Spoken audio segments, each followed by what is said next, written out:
I'm here on the floor to speak to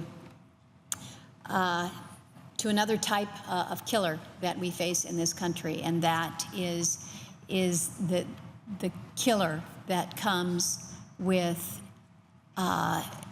drugs, substance abuse, illegal drugs, opioids, heroin, this insidious scourge that has afflicted us as a nation.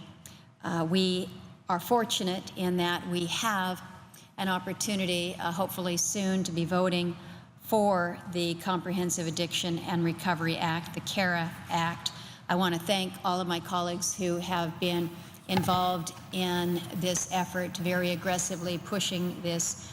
Senator Portman from Ohio, Senator Ayotte from New Hampshire, among many, many who have stepped forward to really shine a light on an area where we know that we need to work to develop a comprehensive solution, a community-focused solution to so much of what we're dealing with.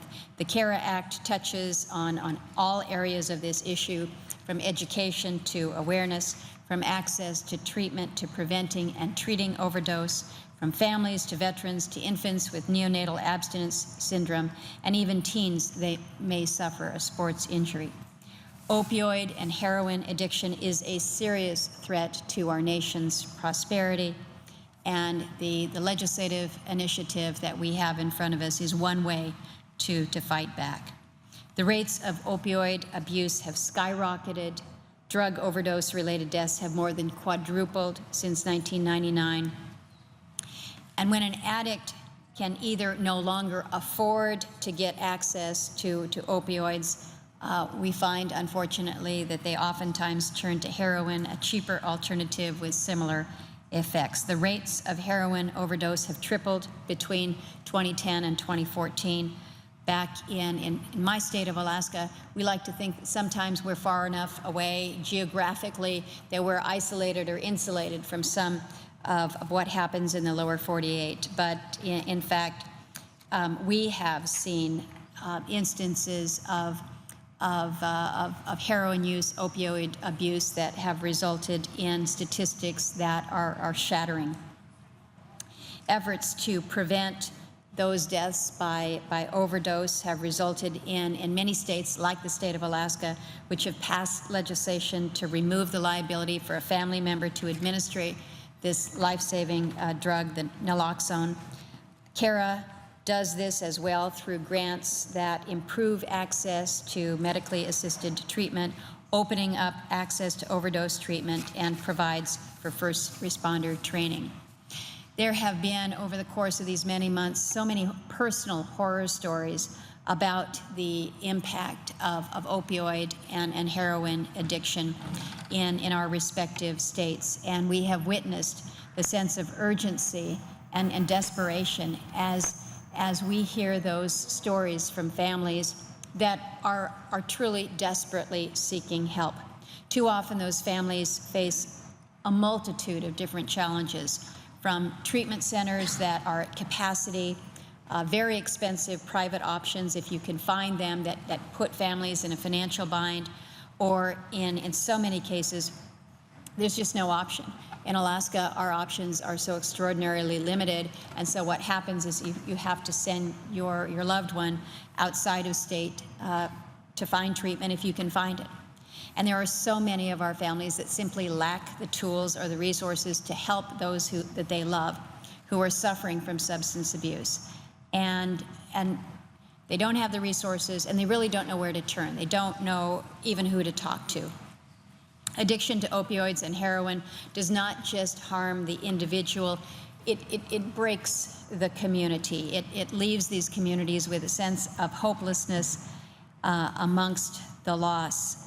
But despite the anguish that I think we know that addiction brings, I have been actually very inspired by several of the communities in my state that have really come together to fight back, to deal with the addiction that they see, the levels of addiction that they see in their communities, and say, no, we are going to be engaged. We are going to come together to make a difference. Back in 2014, the community of Juneau lost 7 young people, all in their early 20s, to drug overdoses. And after they lost their loved ones, what happened was these families just kind of closed up. It was very difficult, extraordinarily hard to be able to talk about what had happened, because quite honestly, of the stigma that is attached to drug abuse. But by 2015, a year later, that community came together and said, enough. Our silence is not going to help anyone. So they came together to help support families. They formed a group that provides support, educational tools, and community outreach. This group, which is called Stop Heroin, Start Talking, works proactively with Alaska's young people, goes into the classrooms to talk with the kids early on about drug abuse, focuses on making kids active participants in the discussion instead of just kind of preaching the talk to them. Up in the Matanuska Valley, another group called Fiend to Clean runs a Facebook page and reaches out to at-risk teens within the community. They also offer a peer-run support system that really empowers these young people by reminding them, look, you are not alone in this. We are here as a resource. We're here to talk to. We are here with you.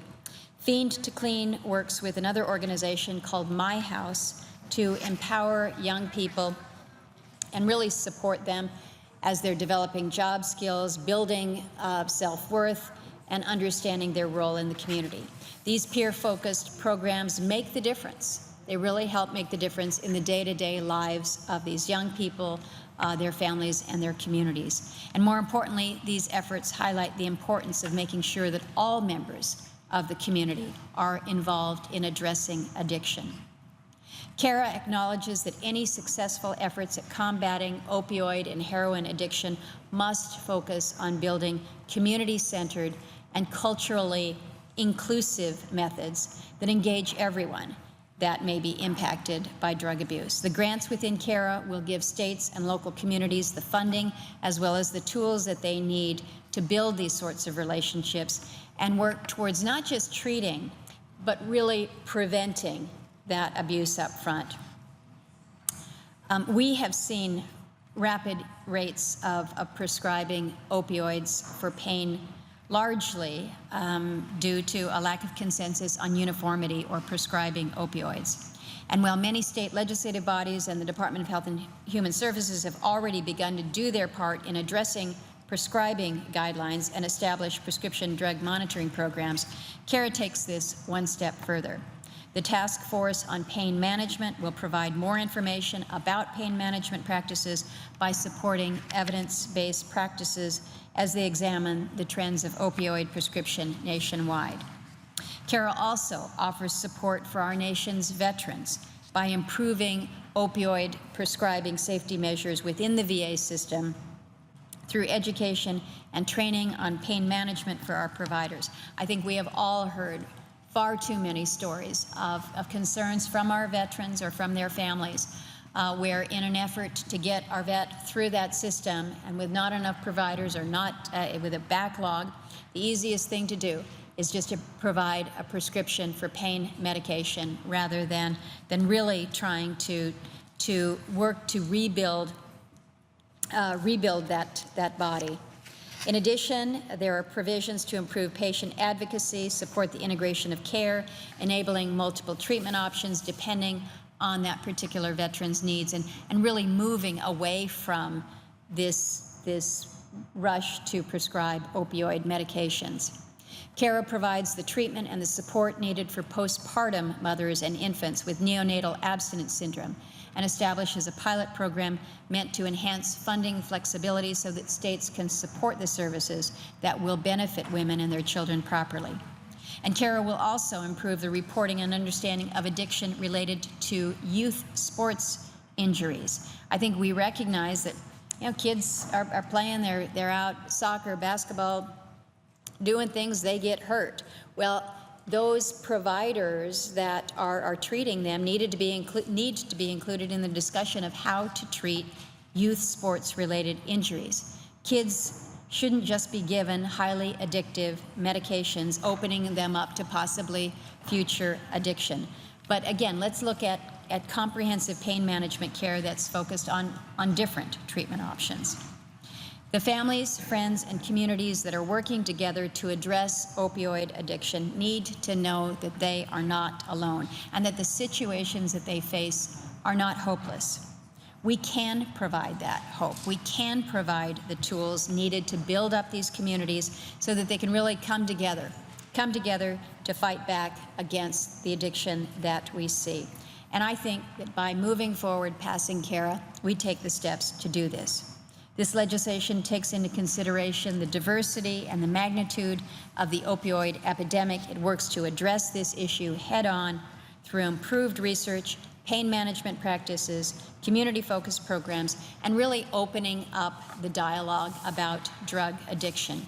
Because we know that the more we allow ourselves to talk openly and honestly about this issue, the more that stigma fades. CARA is an encouraging first step. We all know that there is much more work to be done. And I certainly remain dedicated to the fight against substance abuse now and well into the future. And with that, Mr. President,